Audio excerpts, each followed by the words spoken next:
সেদিন দাদা দিদি আর আমি মিলে চলে গেছিলাম আমাদের ঢাকেশ্বরী মন্দিরে, যেটি হচ্ছে বাংলাদেশের জাতীয় মন্দিরও বলা যায়। আর ঢোকার সাথে সাথেই শিব মন্দিরগুলো চোখে পড়ছিল। আর এখানে কিন্তু অনেকগুলো দোকান আছে, আপনার পুজোর সামগ্রী বিক্রি করে তারা। আপনার যা যা লাগবে আপনি এখান থেকে নিতে পারবেন।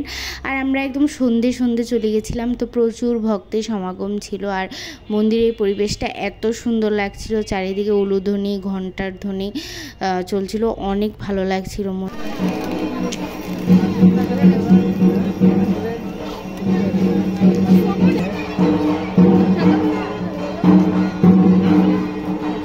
ঢাকের বাড়ি তো শুনলেন, তার মানে আমাদের দুর্গা মায়ের আরতি শুরু হয়ে গেছে। তাই তড়ি ঘড়ি করে আমি মন্দিরে প্রবেশ করছি। আর প্রবেশ করার আগে আমি এখানে ঘণ্টাটা বাজিয়ে নিচ্ছি।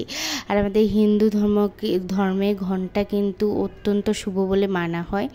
আর এরপর মায়ের আরতি দর্শন করে আমি এখন চলে এলাম আমার নিজের হাতে মাকে আরতি দেওয়ার জন্য। এখানে ধূপ মোমবাতি যেগুলো আমরা বাইরে থেকে নিয়ে এসেছিলাম সেগুলো দিয়ে মাকে আমি আরতি দেখিয়ে দিচ্ছি। আর এখানে প্রচুর ভক্তের সমাগম হয়েছিল। ধারণা করা হয় যে সেন বংশের রাজা বল্লাল সেন 1200 শতাব্দীতে মন্দিরটি প্রতিষ্ঠা করেন এবং এরপর থেকে এখানে প্রতিনিয়ত পূজা অর্চনা হয়েই থাকে।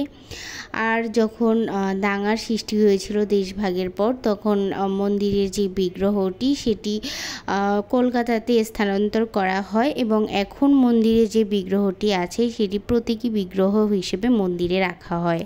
আরও ধারণা করা হয় যে ঢাকেশ্বরী মন্দিরের নাম অনুসারেই আমাদের ঢাকার নামকরণ করা হয়।